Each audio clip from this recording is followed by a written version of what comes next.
Can I thank the deputies for raising this really important issue, and I want to acknowledge the strong political and public interest in the development of the National Maternity Hospital, or the NMH. Firstly, and as I've said many times, I want to emphasise that the government is fully committed to the development of the new National Maternity Hospital, and this is clearly laid out in the programme for government. The fact that concerns are being raised from some quarters in relation to the ownership and in relation to the governance of the new National Maternity Hospital is also recognised by the government. However, before addressing these concerns, I think it would be beneficial to remind ourselves of the overall vision for what is a vitally important once-in-a-generation project. We know that many maternity services should be co-located with adult acute services. We know that maternity services should be co-located with adult acute services to ensure mothers have access to a full range of medical and support services, in this case via a corridor linkage should the need arise. That's why it is government policy to co-locate all standalone maternity hospitals with adult acute services to ensure that we can provide the best possible health care to women and babies, the right care at the right time in the right place. The buildings at Holles Street are simply no longer fit for purpose, and there is an urgent need to replace them.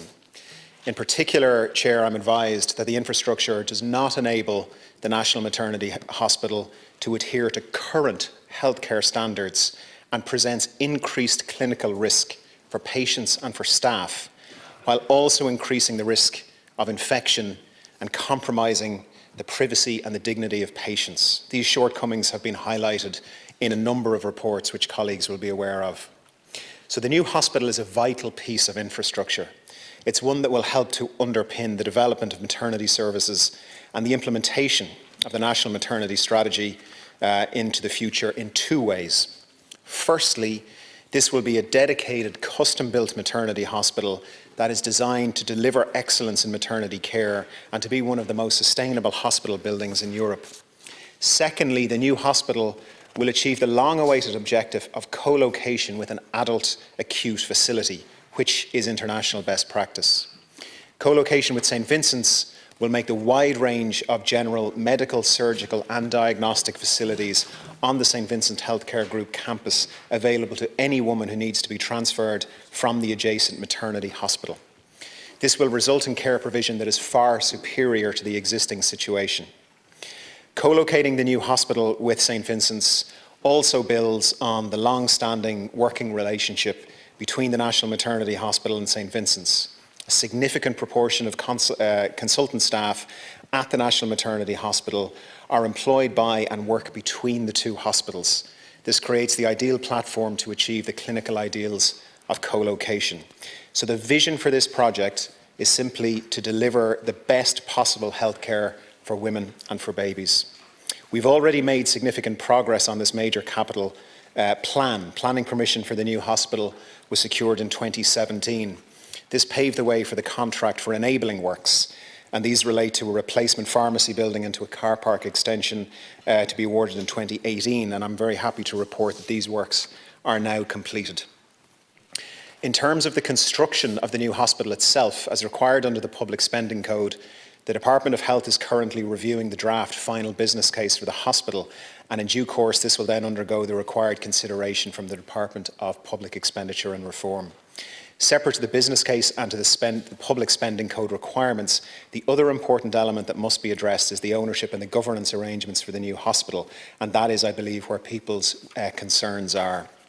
In essence, if I may try to encapsulate these concerns, the primary one is a fear that religious influence would prevent certain services, such as termination of pregnancy or sterilisation, would prevent these being provided to women in the new hospital.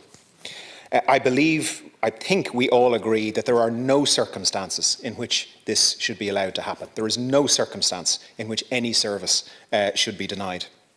Our new National Maternity Hospital must be a hospital that permits and provides all lawfully permissible services to women who require them. This is a red line issue for me as Minister for Health. It is a red line issue for this government, and I will not be bringing any proposals to government unless they provide absolute assurance that all legally permissible services are provided in the new hospital. In addition, I must ensure that the ownership and the governance arrangements protect the state's significant investment in the new hospital.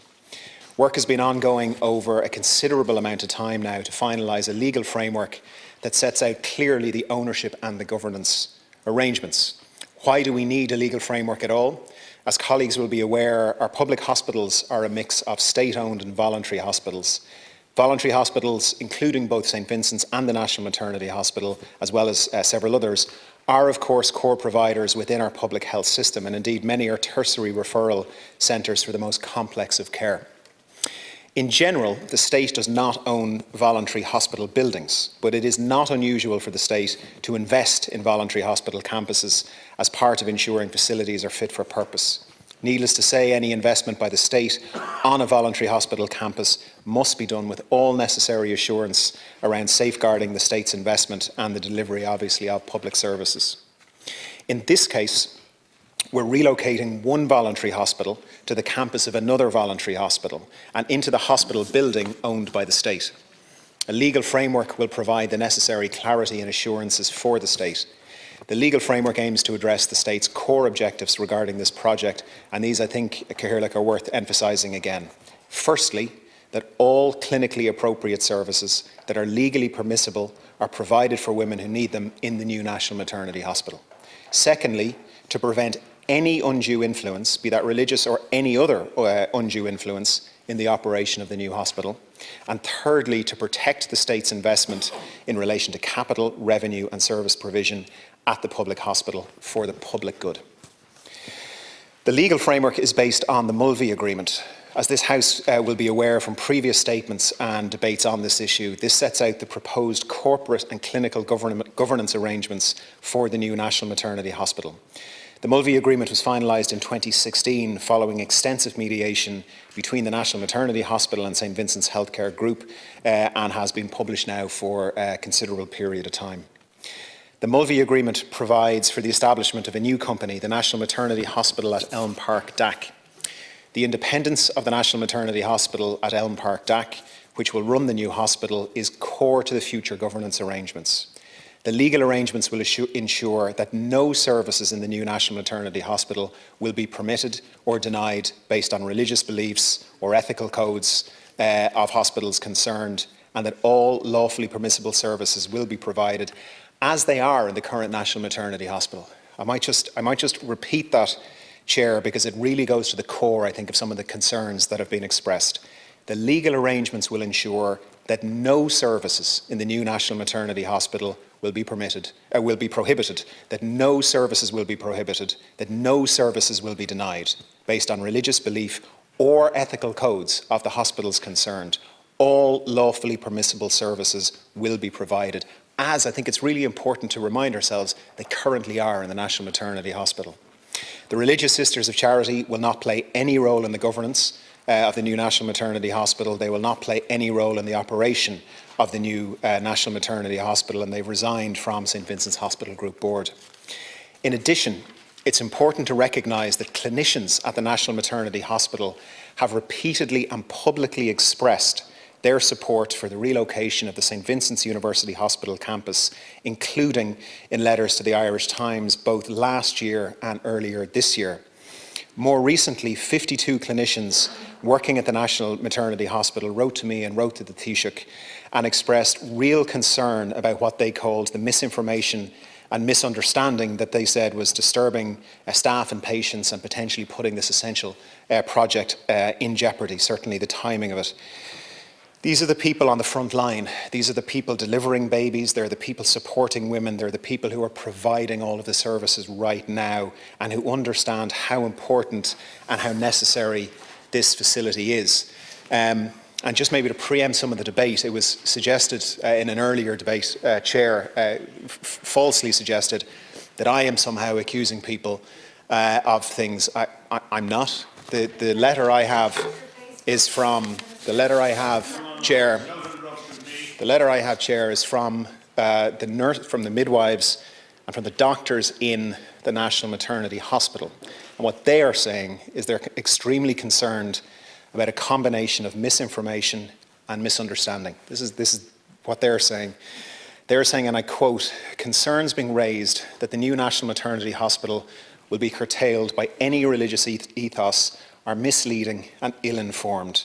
They go on to say the concerns have been raised about the ownership of the hospital, with the suggestion that only under full state ownership can the avoidance of religious influence be assured. And they've said again, this is manifestly false. So I just want to put on the record, because false accusations were made earlier and no doubt will be repeated in this debate. I've just read from the letter from the midwives and the doctors to me and to the Taoiseach. The government's commitment to the National Maternity Hospital is in keeping with our broader commitment to delivering better health outcomes for the women of Ireland. As discussed in the earlier debate on the Women's Health Action Plan, the government is investing significant funding in women's health services to ensure that improvements are made and outcomes for people using the services are enhanced.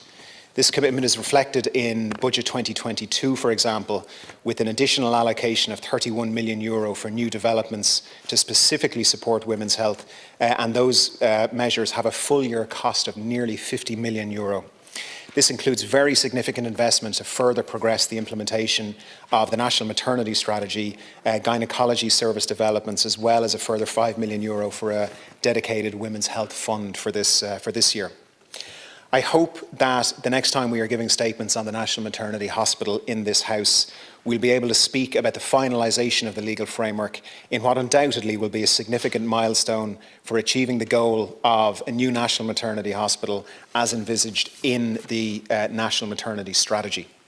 As the House will be very aware, the National Maternity Strategy sets out a vision for future maternity services where women are treated with dignity and respect in an appropriate physical environment. It is essential, therefore, that we move forward and build the new National Maternity Hospital and provide the necessary infrastructure to facilitate the delivery of safe, high-quality maternity services for women and for infants. And I'm certain that we will do that with all of the necessary safeguards and assurances. Thank you.